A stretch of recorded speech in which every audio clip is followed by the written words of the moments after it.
It's not easy talking to a fellow broadcaster, but here goes nothing. Masha, Chilemena, welcome to this conversation. That gray hair, first off, says what? More than 5 decades. This conversation is going to be. Let's start. Who is Masha Chilemena? Well, first and foremost, it's an honor and privilege to appear on the national television, which is QTV. I greet the directors, the Moses Nyama and his brother and the entire management of QTV. You are a wonderful television channel. It's a pleasure and an honor to appear on your national television broadcaster QTV. Masha Chilemena is a son of Mr. and Mrs. Simon Chilemena. My father was a dedicated, Christian of the Seventh-day Adventist Church. So was my mother, in the Dorcas movement and programs of the Seventh-day Adventist Church. Born in a village in a place called Hamangaba. Just adjacent to where the UPND President Hakainde Hichilema comes from, where he was born, in an area called Hajikona. Now we are across the river. This is in Monze district, some 50 kilometers off central London, Monze town, in an area which is very popularly known as Gonje or Wengwa. That forms part of the Wengwa constituents because it joins, with Chief, Chongo now.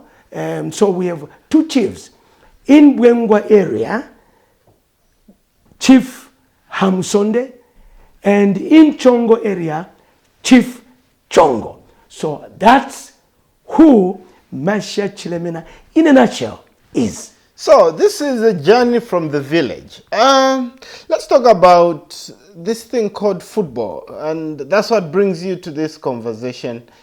How did it all start? Well, football, as you may know, Zite, it's everyone's cup of tea, from Brazil to the pyramids of Egypt, from the Eastern blocks all the way via England to the rest of the Western world. Football is played anywhere, everywhere, and by everybody. Football in Zambia, Zite, is described by many soccer stakeholders as next to the Christian religion. So in Zambia, football is a matter of life and death. We have lost brothers, sisters, uncles, and fathers in the game of football here in Zambia. During the World Cup matches, when we had that serious World Cup clash at the old Independence Stadium, when we were playing Sudan, we lost 11 Zambians. And then we had other instances in between, particularly 1993, when the entire cream de la cream of Zambian football was lost in the waters of Gabon. So football in Zambia is everyone's cup of tea, and it is from that foundation where I come from in football. Hamangaba Primary School, that's the school you attended? Yes. So, break it down. How did it start there? Well, at Hamangaba Football School, I'm saying Hamangaba Football School because that's the major game that you find in rural Zambia.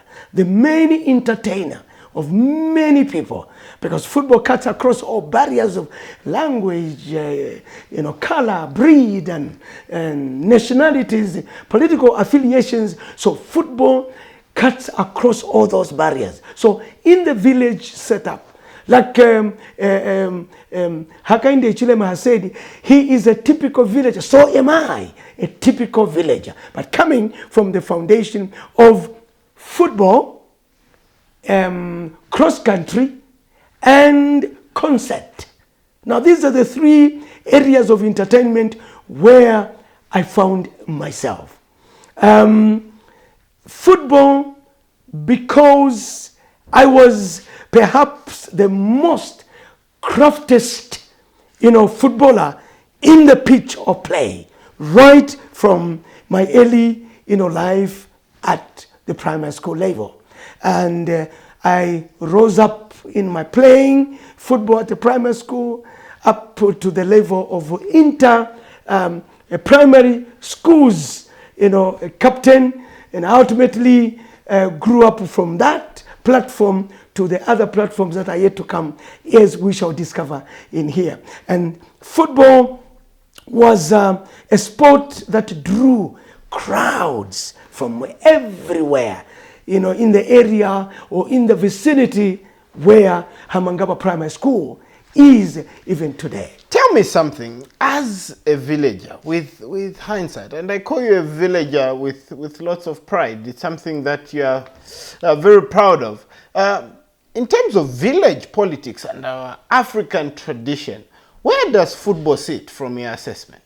Well, football, like I said, acts as a barometer of entertainment, barometer of coming together, platform of people meeting from across, the traditions, the customs, political barriers, everywhere, Christianity, and those that may not be Christians. So football acts as a center of attraction. And therefore, in our setups, in the villages, whether you're coming from Mwansabombe, where my best friend came from, whether you're coming from Petauke, from Mwinunga, where you find the Willie Chipwikas, GBFC, and the national team of Zambia, the KK11, today I'm told is an acting headman, and whether you are in Livingstone at the Victoria Fort and the surrounding areas, and anywhere in Zambia, or in Africa, as it were, in Accra, in Lagos, in Abuja,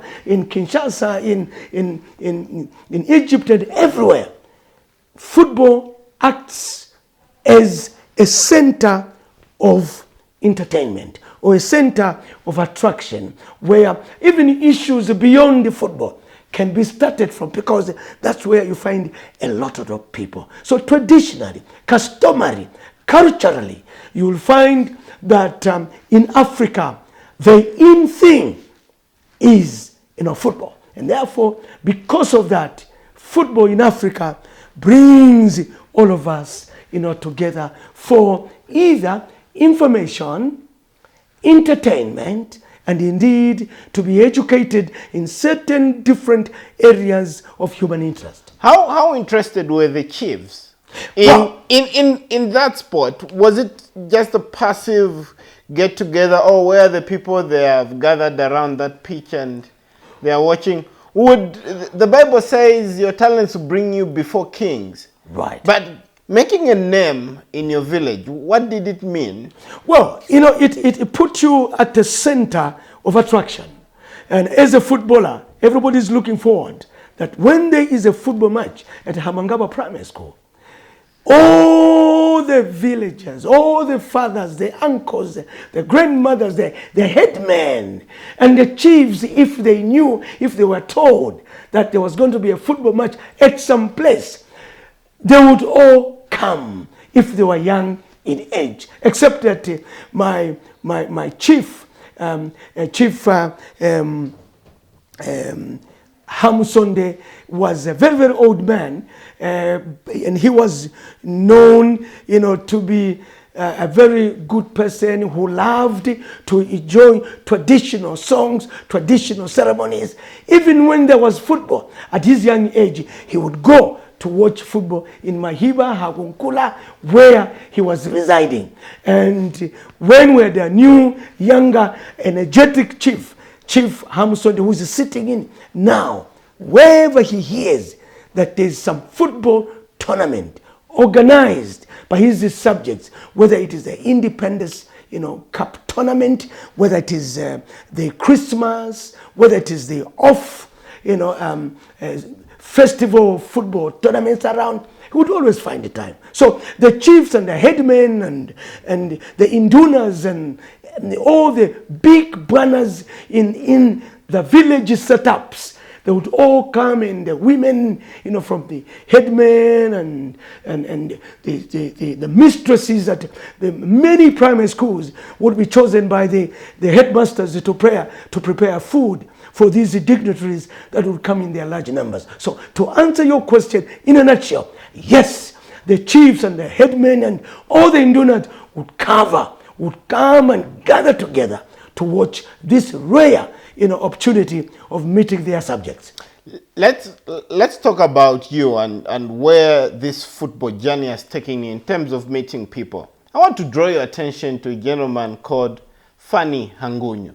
Right, thank you so much. You remind me of that young man who was a terrific goal scorer. I cannot remember any of the African players that would be in the D zone 2 times in the 6 box and he scored the 2 goals. Because Fanny Hangunyo was such a lethal striker that you give him 5 chances, he would score all the 5 chances. He had so much power in him. He believed as though this was his life.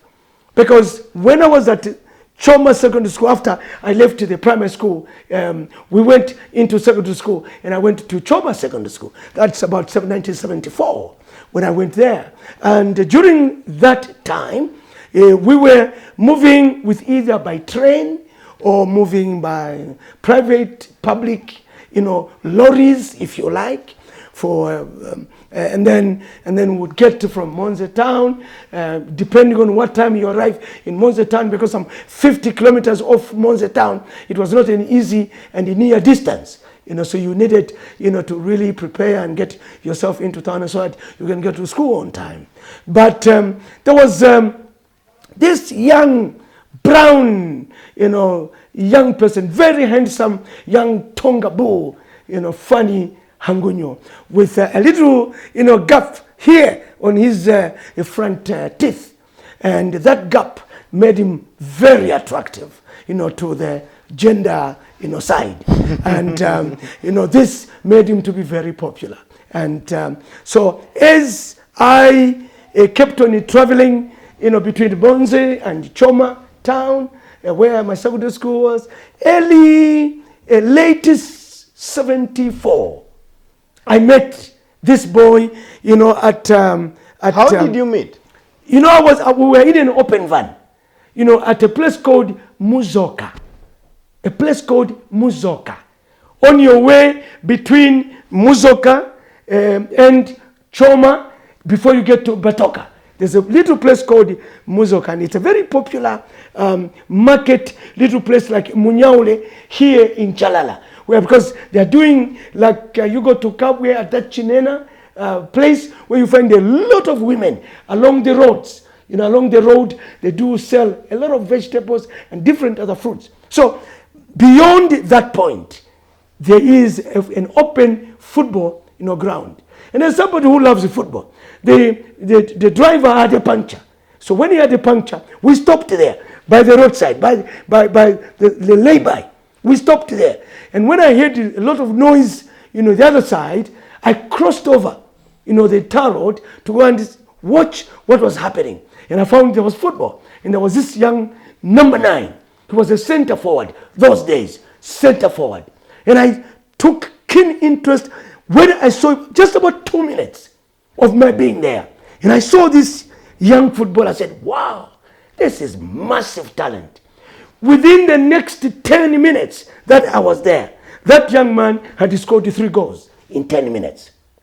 So I took interest, asked around, and I was very quick because I'm a person who's born with an easy speech.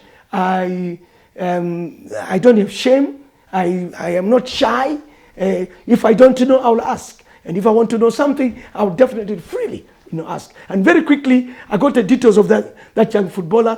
I discovered he wasn't going to school. He failed. He didn't pass in grade 7 because those days, Zite, if you were good at sports, that was a passport for you to get a place in school. And quickly, I got to know this young man. I didn't talk to him that day because I was waiting, for the vehicle to be, the tire, to be put to the car. And very quickly, the driver did that, and we left. But I took his details from the people that I had spoken to. So when I got, to my school, I spoke to my sports master and told him what type of footballer that I had seen in the few minutes that we stopped over at Muzok. And that's how I eventually got into touch with Fanny Hangonyo. So you ended up playing together? We ended up playing together. And you turned out to be an unofficial agent of sorts. But of course, those days, things like that were not the stories that were spread around, because it's either your parents take you to school, or you see somebody, you go and tell your sports master, because you're interested in sports, you're interested in football, you pick it on yourself. And I have to inform my teacher so that we can get this young player so that we start playing together. And that's how the whole story started with our teacher, Mr. Mioba, and ultimately the whole Choma town got to know about this young player. So you were enjoying a blossoming football career, and you were dreaming of big things, but everything seemingly went pear-shaped in 1977 when you suffered a leg break. Right. Now, after, like I told you, 74, I was at Choma Secondary School, and then from there, my late old man started feeling unwell in the village because of hard works that he was doing. And my elder sister was then working at the Livingston General Hospital, asked the old man and my mother if I could be migrated into Livingston to be at Linda Secondary School. So the old man and the old lady, accepted, and that's how I went there. And when we were at Choma Secondary School and I went to Livingston, I decided I was going to ask Fanny Hangunju the late, to join me in Livingston.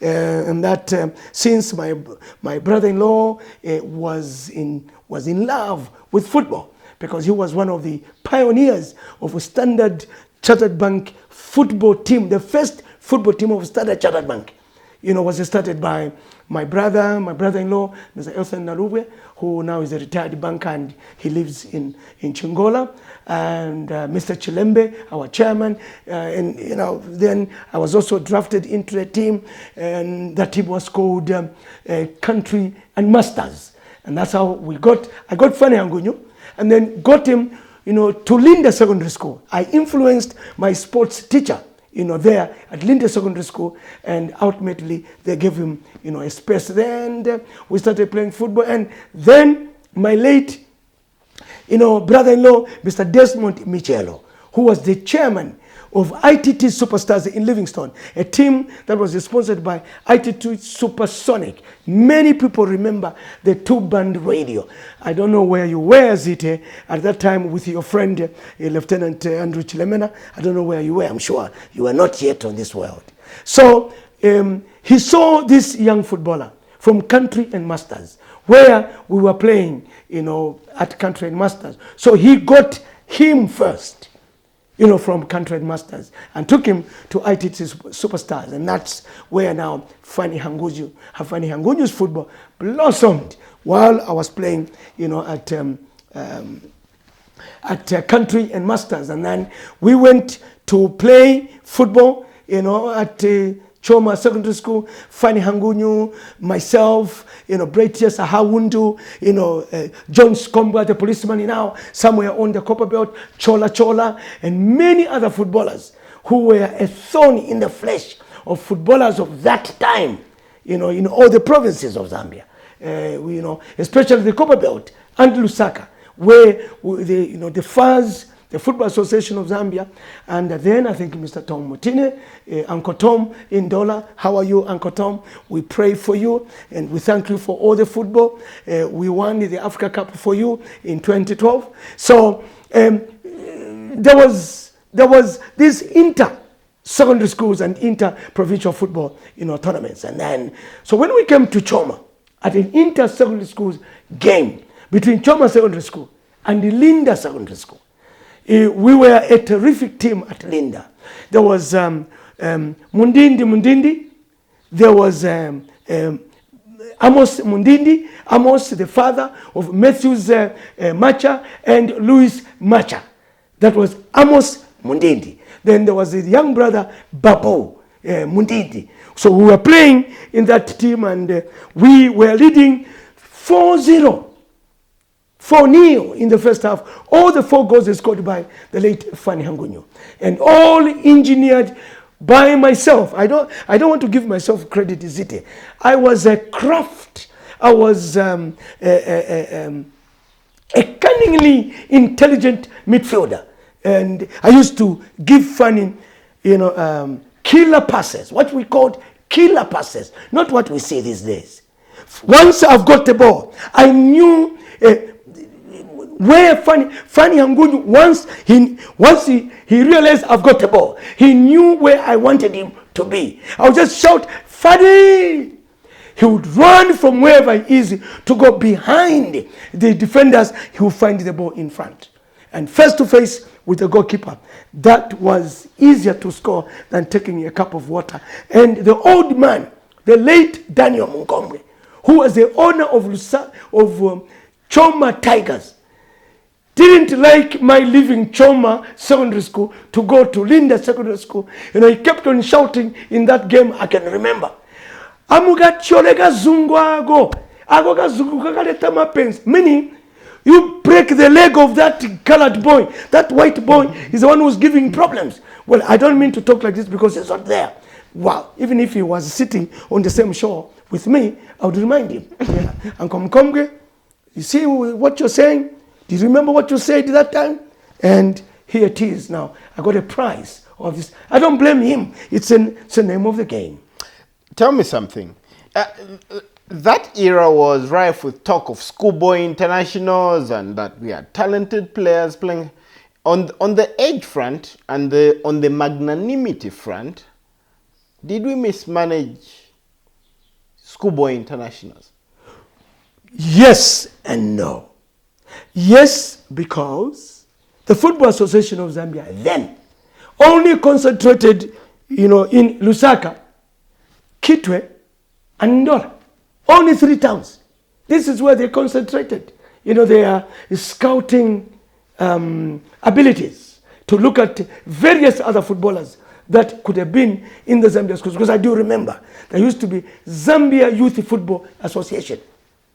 It was called Zambia Youth Football Association. But why within the Football Association of Zambia then? But why would you blame FAS at macro level at the time instead of bearing the brunt on the clubs operating at micro level to say, hey, you better be going to Livingstone. You may find the Masha Chilemena, you may find Ndindi, you can find a Fanny Hangunyu, but that did not happen. Could that be a telltale sign of your generation and yourself in particular shifting blame to other people who were not really to blame? The Football Association of Zambia regulates football development.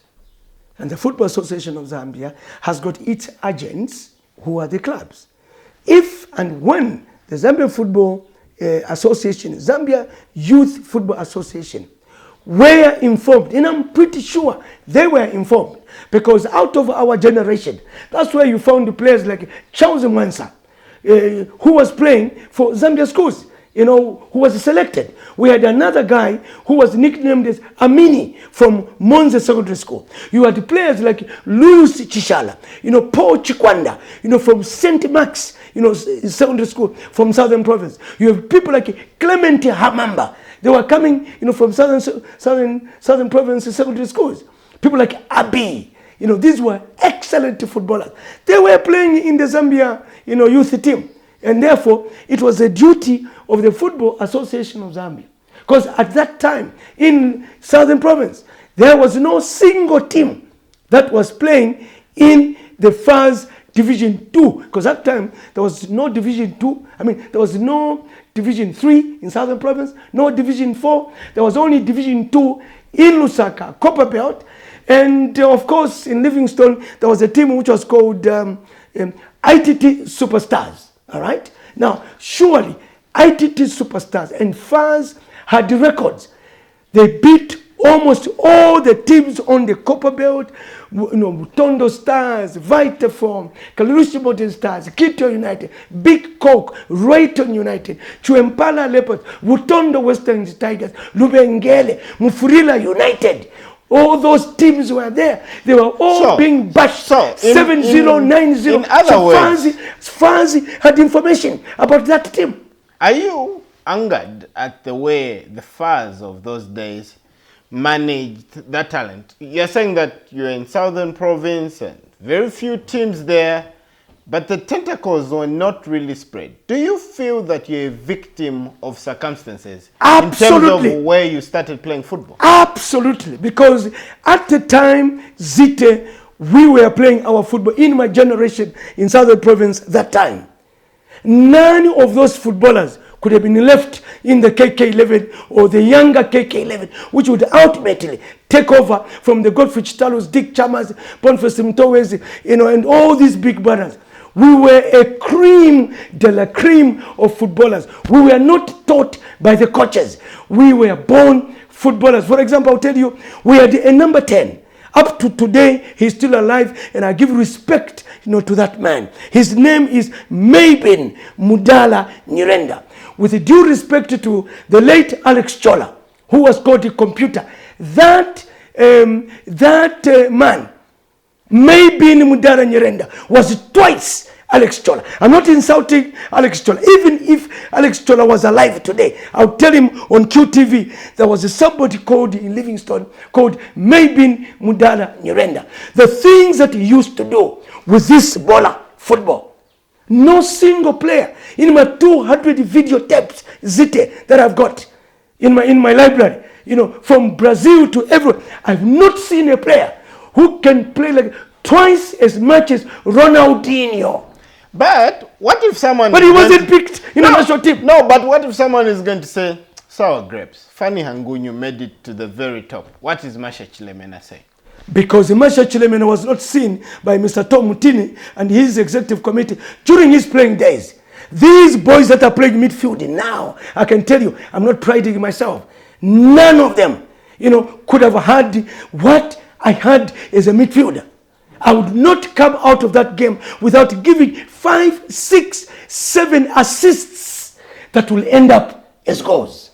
You would see some type of amazing midfield interpretation, my son. So you call it, would it be correct to call it a hate agenda, and that's why you didn't really get to Lusaka and the Copper Belt and played before you suffered? No, unfortunately, nobody took interest to look at the younger footballers from Livingstone. What about the other generations? And for instance, I'll tell you, there was a Charles Mwansa from Hillcrest Secondary School. Which national team player, other than Moses Simwala, the late chairman, and Joseph Maplaga, would beat him as shirt number 7? I don't think anybody could have done that. By the time Charles Mwansa was coming to Malite Rangers, he was almost getting to his later, 20s, to play football, and that's why they could pick him in the national team. Tell me something. Yes, sir. In terms of searching for talent and harnessing it, how good or how bad was the system? Not only for you as an individual, but when you look at some of the names you're mentioning, probably didn't get the stardom that you are saying they deserve. What was the biggest problem in terms of the scouting system? During that time, Zite, during our generation, issues of soccer agents were not there. That had not yet come to light. And many football clubs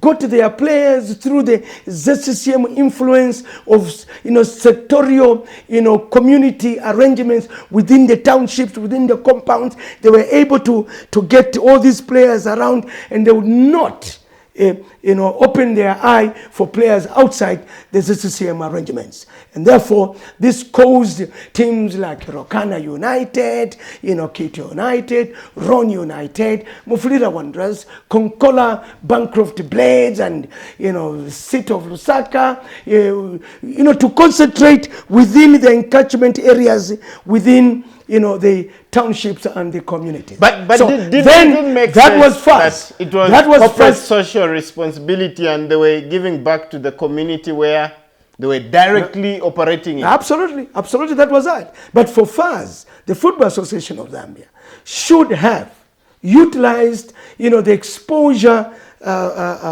package which was coming from other teams like ITT Superstars, from Livingstone, that was catering the entire Livingstone and all the places in Southern Province and Mongu, Western Province. They should have taken advantage of that. Because but psychologically speaking, would it be correct to suggest that, wait, these people at FAS were in the business of football and they were looking for the best talent, and therefore maybe someone thought invariably that Livingstone, Wengwa, Choma, can I honestly find a footballer there? Would you blame them for not taking the area seriously? I do not understand. It beats my reasoning, because FAS were supervising football, and they wanted the very best of footballers in our country outside the ZCCM encatchment area. And therefore, in terms of identifying very good footballers, in my view, they could have done much better if they went to the PE masters of each secondary school or primary school at the time, because we didn't have the soccer agents, and the only people that were relied upon to recruit or to identify these young talents spread all over this country were the sports teachers and the PE masters. These are the ones that could have given even those renowned clubs, the Council Cutters in Choma, the AM Trading, which is now Buildcon, from Dola, because they all started from Choma, and so FAS did not engage their rural teaching sports brothers, because they do not have, at that time, there were no offices of the Football Association of Zambia in the various provinces as it is now. Are you invariably accusing the FAS administrators of that time of not applying common sense? One would not directly say so, but one would ask why. But there's a failure to apply common sense. Why the Tom Mutini, the David Diwonani, the Rupia Bandas of today, because they were the people that were running around, organizing football, both at the national level, even in terms of support, the soccer fans. So to directly say they lacked that subject would not be correct. Maybe because they had other things which were prime to their football development agenda. But one would also argue that, well, the political hand over football in the First Republic was something very strong and very big.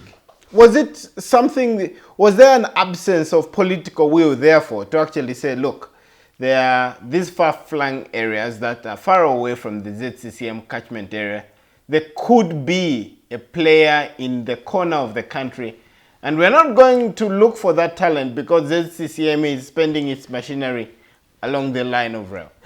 Later on along the life of football, and this country was very privileged, because the head of state, then our first president, Dr. Kenneth Kaunda, gave all the political will that would have existed that time, even up to 1990, because I remember when I was working for Zambia Broadcasting Services, and indeed ZNBC, every time Zambia was traveling, going to Cameroon, going to Ghana, Nigeria, Libya, Tunisia, Algeria, Kenya, and everywhere, he gave the support to ZNBC and also ZBS and all other journalists. We used to have a cluster of journalists sponsored by the Kenneth Kaunda administration, to go and cover, football, ZIS, Daily Mail, Times of Zambia,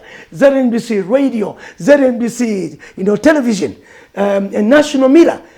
There was a lot of political will, but unfortunately, it was not extended by the Football Association of Zambia to go and get players there. So, but what they did, and I appreciate what they did. They got Janice Mulambo from St. Canisius. They got Godfrey Chitalo from Mwansabombwe. They got Baton Mugala from Kasama. They got Peter Tembo from Eastern Province, Chipata. Obika Peter, Lonsol Katiwa. The Pele Kaimanas and the Willie Chibwikas, from Northwestern. They went there because at that time, City of Lusaka used to travel to go to Eastern Province.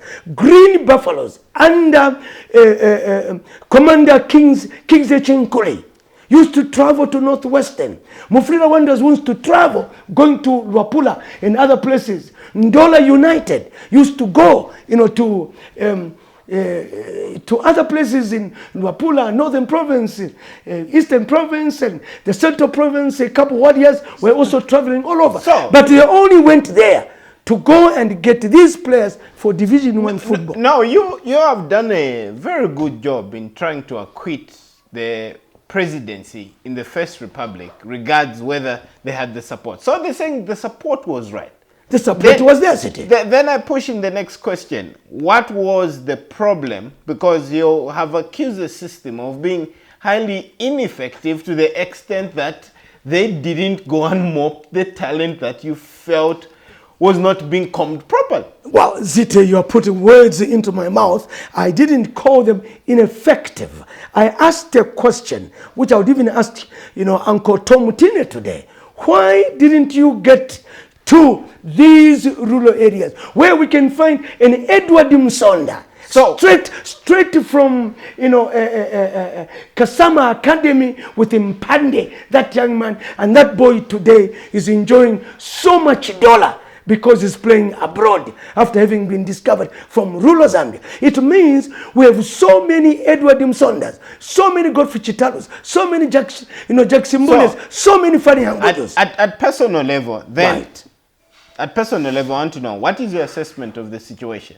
At the situation at the time, they were not exposed to ideas, administrators. They were not exposed to the idea of discovering a new Godfrey Chitalo and many others.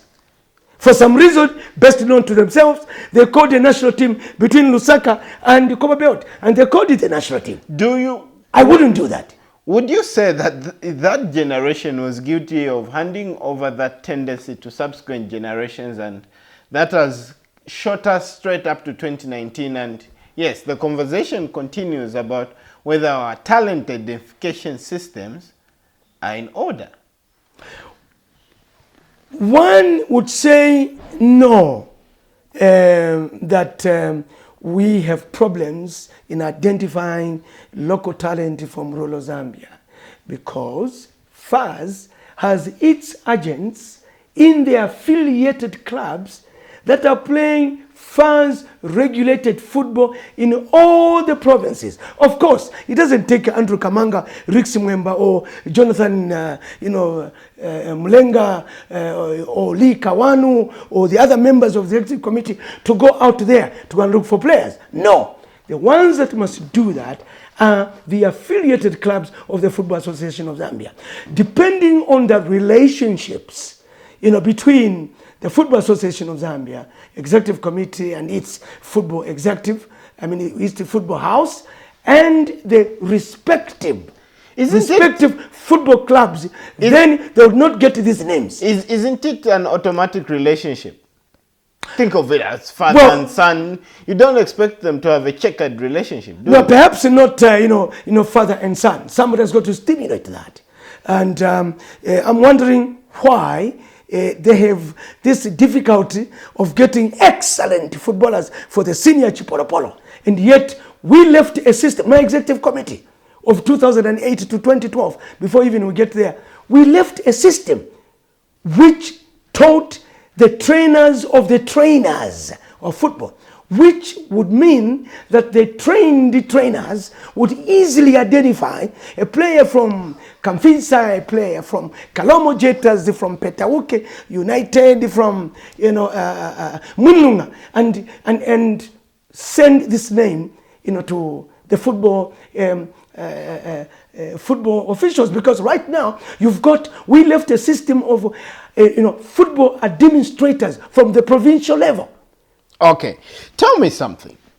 After trying out at City of Lusaka, Profound Warriors, and it didn't go according to script because your knee was unforgiving, I want to know for a fact, what was in your heart at the time about this football thing? When I was discharged, not discharged on disciplinary issues, but because of health, because of the same leg that you're talking about, my right knee, which at some point for many years did not allow me to wear a pair of trousers, because it was swollen beyond what the doctors could do. At UTH they couldn't treat me. Ultimately, they had to look for somebody outside the doctor. In this doctorate jargons, there's somebody who goes all these educational levels, and ultimately they call him a Mister. So there was a former doctor who was Mr. Jellies. Mr. Jellies apparently, had put this Longacres, hospital, which mainly dealt with broken limbs from UTH. I remember I was in UTH for almost 7-8 months, so in C21. And that's how C21 today has got a television set, because I bothered management. I'm a football lover. Can you put television so that I can watch football? That time it was called English football. It was called Big League Soccer. That time, when sometimes they brought Zambian football. So when I was at the Mushili campus, Zambia National Service, I learned that you don't put all your eggs in one basket. You need to put some of your eggs elsewhere, just in case these, for some reason, they are overused or they are used. Then you can turn your back on the other basket. So I needed to develop a different interest. So I developed a different interest from football playing. Well, here's something that I forgot to tell you. My father didn't like me to play football on Saturday because he was a church elder of SDA. And I was a son of a church elder. So it was an SDA. So even the time that I broke my leg was on a Saturday. And I didn't tell my father that at national service, I was left to go to join the civil world because of this. So I didn't even tell him that I was in UTH for 9 solid months, for fear that the man would harangu me in the what? You are a staunch SDA yourself. So I had to develop another interest when I left Zambia. No, I'm coming. You're a strong SDA yourself. I'm actually now a church elder of Hillview Central SDA, just behind Chilenge ShopRite, off the ring road. There's a new school that has been built by the Japanese, and that's where we asked to. Did you feel before we complete our church building? Did you feel that there was a spiritual connotation to you breaking your leg? Well, at that time, all was surrounding my memory was my dad doesn't want me to play football on Saturday, and this could just be the lesson that is coming to me, that I shouldn't do this. You're not a very good son of an elder, were you? I was, except that the social interest You sound like a rebel. No. It's just that at the time, I needed to discover myself. What is it that is in me that can make me me? And How I did you discovered discover it was football. How then did Dad discover that you broke your leg and you didn't hide the whole deal, did you? Did you succeed? He didn't get the story, and to the best of my memory, I never told him anything.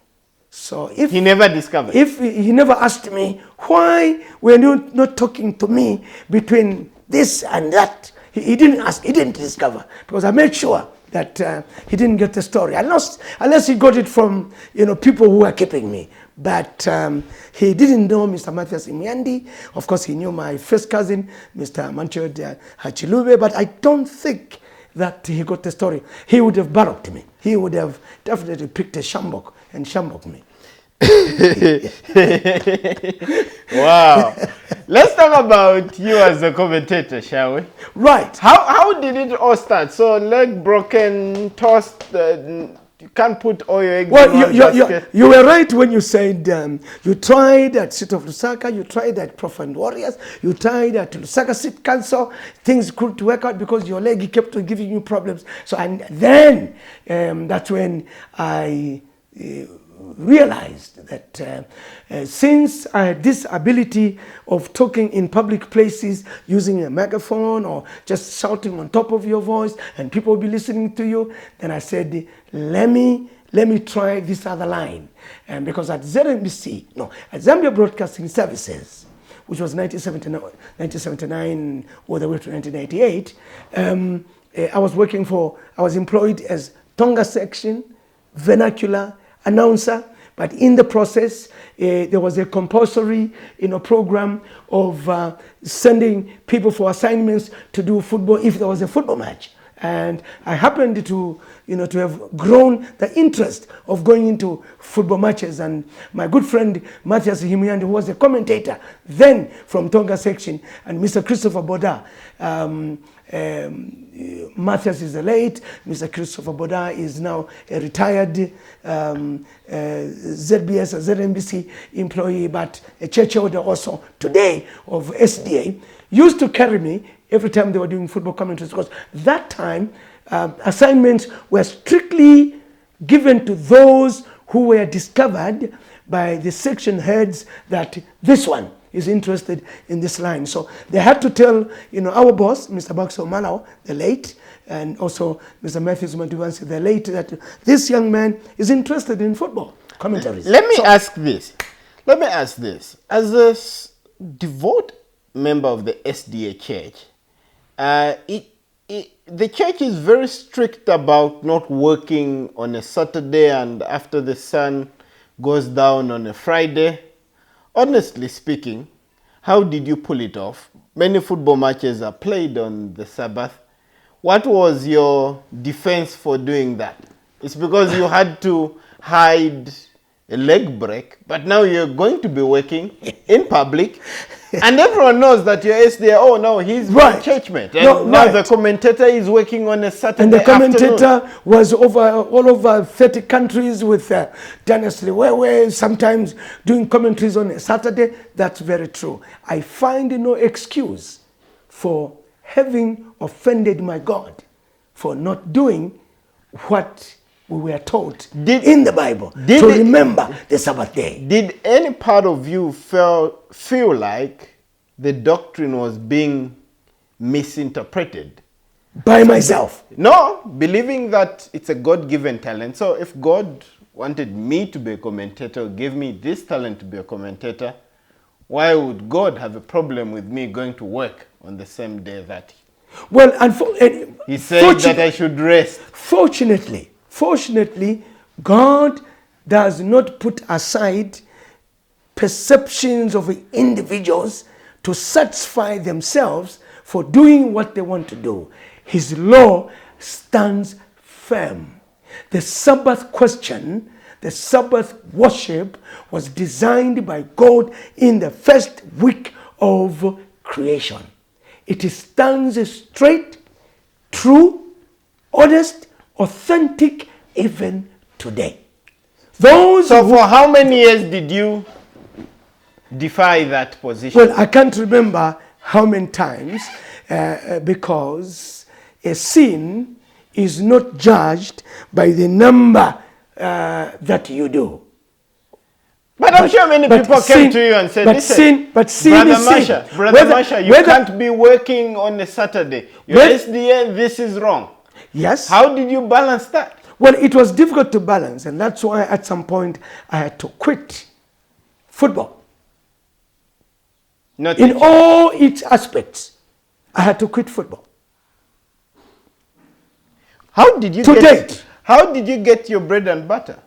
Well, God gives different talents. There's a man in the Bible, who gave his children or his workers different talents. So God has not only given me the talent of broadcasting. No, God has given me other talents that I can use in order to raise finances to feed my family. Needless to say, I've got children who can feed me, but no. Not until I go completely blind and I become... No, I'm saying as a young man, you... Well, as a young man, you went for work. Well, as a young man... On a Saturday. Well, it's very true. Afternoon. Yeah, very true.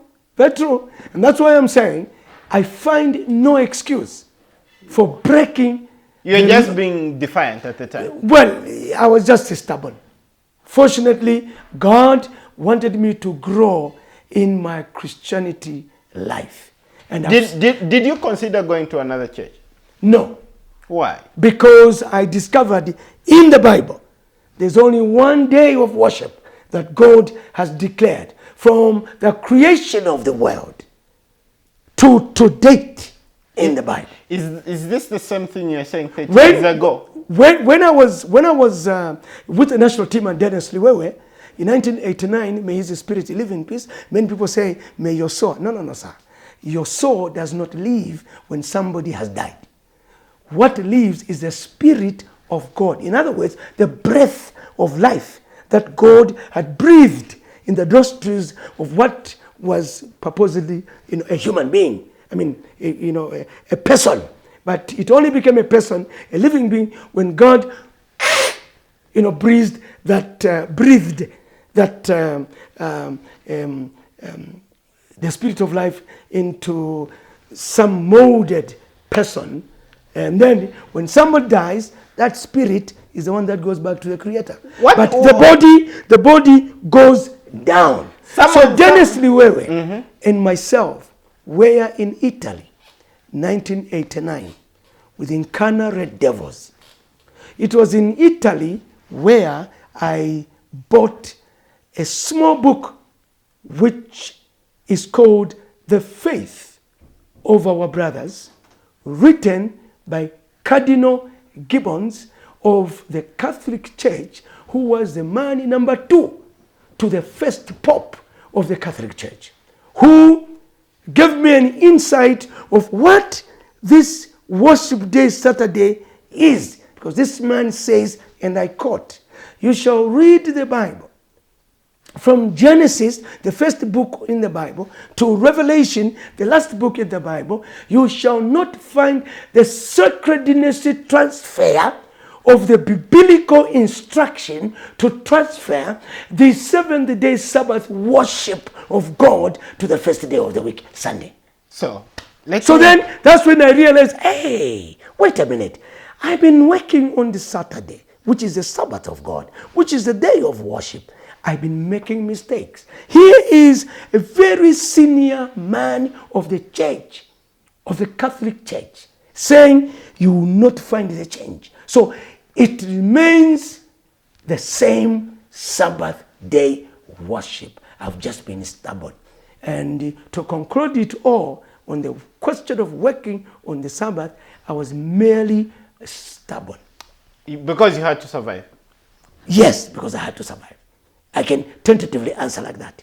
So, in other words, what you're saying now, you're defending a political position because of the position you've been given by the SDA Church?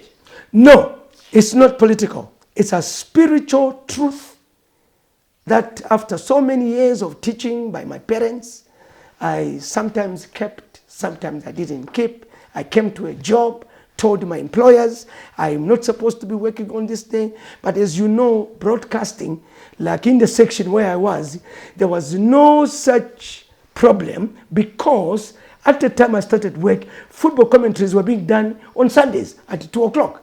And then when the football commentaries changed, that's the time I got myself into trouble, because ordinary works were being done, broadcasting transmissions in the night. Tell me something. You started off as a commentator in Tonga. Yes. That sounds exhilarating. But let me ask from a cultural building point of view, and at that point you were exposed to many people and many tribes and many people from different backgrounds. Was it something that disunited us? As Africans, is the issue of language something that deunites us to the point that we are very comfortable meeting at a place called English and not at Tonga, Lozing, Senga, or any other? Well, firstly, you know that when we attained independence in 1964, it was declared by Queen Elizabeth, Madam Queen Elizabeth, our grandmother. We wish her many birthdays to come. She was a great iron woman who helped, to liberate this country with the many contributions by great men like, the lion himself, Harry Mwanga Nkumbula, who was the president of the African National Congress, and then Dr. Kaunda was the president of the United National Independence Party, and with all their colleagues fighting the United Federal Party, which was the White People's Party, which in the UDI and other years beyond 64, that's going backwards, they were leading ourselves. So when the Iron Lady from England gave us independence, then it was declared that Zambia, with its many tribes, mounting to about 73 languages, 73 languages, not 73 tribes, 73 languages, we needed to operate with one language that everybody else would be able to speak, or to be taught to speak. And that's how English was brought in as our national language. Even today, Zite, you and me are able to speak English, not as a racist language, but as a language that was accepted by the leaders then, Dr. Kaunda and Harry Mwanga Nkumbula and the rest of the other political giants who said we needed one language. And that's how this English language that we're using now on QTV was pronounced that this will be the national language. Even today, it's a national language. And it amazes me, Zite, how the administrators, the leaders of today must say, let's use the vernacular Bemba Janja Tonga in the school, institutions, and yet the questions for our examinations come in English. My question was coming at the fact that, were you at any point in your life, because you're able to do commentary in Tonga, which is your native language, and this is where you hail from, and some people who are divisive in their thinking and their ideas would use that against you, that I'm not going to listen to this commentary in Tonga because I'm from another place and it doesn't work right. My quickest answer to that, I did not create myself to be a Tonga. There is somebody who created. And who is this person? No, God. So God created. Did you ever find that as a problem at any point in your life? Did you meet any characters that made it sound like, why aren't you doing commentary in English? My language is not a barrier to my association with anybody. And if anybody, would feel that they cannot mix with me because I have got this blood, Tonga blood, which makes me speak, Tonga, that is not my problem. That's a problem with that particular person. And I'm so grateful that even before I went to Zambia Broadcasting Services, I was able to speak in many other languages other than Tonga. And that is how I ended up doing commentaries in Tonga and in English. And when a Nyanja speaker is not available, I will speak in Nyanja for the programs. If a Bemba is not there, I will speak programs. But the point is that I never commentary in Bemba, in Lozi. I was not requested by the people who were manning, those sections. You are going to do it? If they did, I was going to do it because I was interested in knowing all the languages at that time. When I was still young and very vibrant, I was able to speak all languages on radio. In terms of status, what did it mean when you? I don't know whether I should call it graduating or when you moved from the Tonga commentary to the English commentary. Well, it was not it wasn't a migration, so to speak. It's because my bosses discovered that this young man is a multi-talented individual. I was able to do Tonga programs, be it, church programs, children's programs, engineering, farming, political, magazine programs. The same way I did them in Tonga, I was able to do that on television. I was able to do that in journal service, which was then the English service, which is called today Radio 2. So I'm grateful to God because He's given me the talent of easy speech.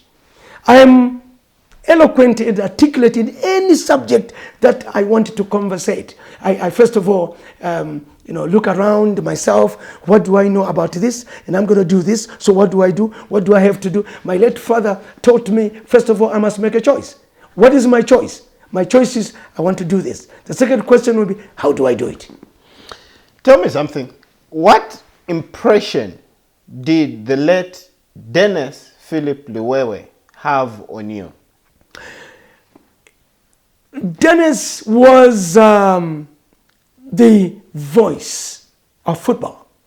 And anybody who wanted to do football commentaries, you were influenced by this great man. Dennis, perhaps the person I call the best soccer commentator the world has ever had. Because Dennis would build the game of football into your ear. I do recall many Zambians telling me that when Dennis Liwewe is doing football commentaries, they would switch off television and bring in the commentary, of radio into television, although many times radio is faster than television. But for the sake of enjoying themselves, they would do that. So, in a nutshell, what I'm trying to say is that this man influenced me to the extent that I walked football, I ran football, I ate football, I spoke football, I dreamt football. Even when I'm having a shower, I'll be doing football commentaries. And I had troubles, to stop making noise to my life. So he influenced me so much that he engineered this unstoppable zeal for football. And then, but one thing, the departure point was, I never copied the way he did his commentaries. You could tell, this is Masha, this is Dennis Liwewe. However, I did borrow expressions from Dennis Liwewe, like the very popular 360 degrees angle, explaining that the player was facing this way. So he turns around, going to the east, comes to the north, goes to the west, and ultimately ends up at the south position. You understand? So you would, 360 degrees angle. Sometimes you would borrow so many of his terminology depending on the situation. How far is that free kick from the goal mouth? But unfortunately, for the boys of today, everybody believes it has become a normal, accepted way of doing commentary, that if you don't do it the Dennis Liwewe, then you're not a commentator. Unfortunately, they do not have the strong will to be themselves. And many of them, I have reminded them as a way of teaching them to say, look, we are tired of Dennis Liwewe and Masha Chilemena, or Lazarus Kanyongo, or Naboth Ngluwe, the way they did their commentaries. We want a new person. If I were the owner of a radio or a television station, I would want to discover somebody else. You never want to see anybody sounding like Masha? No, because then it will mean that we are not developing other people. So I would rather we teach somebody else not to do the commentaries Masha Chilemena used to do it. Tell me something. Dennis Liwewe, as great as he was, seemed to have influenced a lot of people. And some people are going to argue and say, no, Masha is also cut from the same cloth. He copied or sounded like Dennis Liwewe, or attempted to. No. And many generations have gone on and have followed that route. Has that robbed us of originality? Right, that's what I'm saying. I'm saying to you that the commentators of yesteryear, that you can pinpoint and say, that is Masha Chilemena, that is Lazarus Kanyongo, that is Naboth Ngluwe, that is Mpanzi Sinyangwe, that's Timimvula. We were completely different from Dennis Liwewe. What was the house style? What was the demand in terms of you being allowed to be a commentator on radio and TV? Well, first of all, you needed to be an employee of that institution. You needed to be an employee. And then an employee that will have this kind of talent, this kind of zeal, this kind of passion, my young man, which you'd want. And I give a lot of respect to the other commentators, both on radio and television, that did not sound like Dennis Liwewe. Like I said, Mr. Naboth Ngluwe, Mr. Lazarus Kanyungu, Mr. Mpanzi Sinyangwe, Mr. Chewe Chiluba, Mr. Timimvula. These were commentators of their own repute. So commentators of their own destinations. So everybody who began to sound like Dennis Liwewe, it was the personal choice they made. Nobody forced it upon them. And that's the way history should be written. Right, like I told you. Earlier on, I said to my nephew that Dennis influenced a lot of people, both commentators and listeners. When Dennis is in Cameroon, he's in Yaoundé, he's doing radio, he would create a football match in the ear. Unfortunately for him, he was sent to BBC to go and learn how to do football commentaries by the then ZBS administration under Mr. Eddie Kachela, to go and learn. That time, Mr. Dennis Liwewe was working for ZCCM under the Public Relations Directorship. He was the Director of Public Relations in ZCCM. But he used to do football commentaries part-time at ZBS or ZNBC. And fortunately, while he was still at ZBS, the late Ed Kachela, who was our boss, did send him to BBC. So he trained you? So Dennis was the only one who was trained and sent to BBC in London. The rest of the people, they were just copycatting from him. He trained you?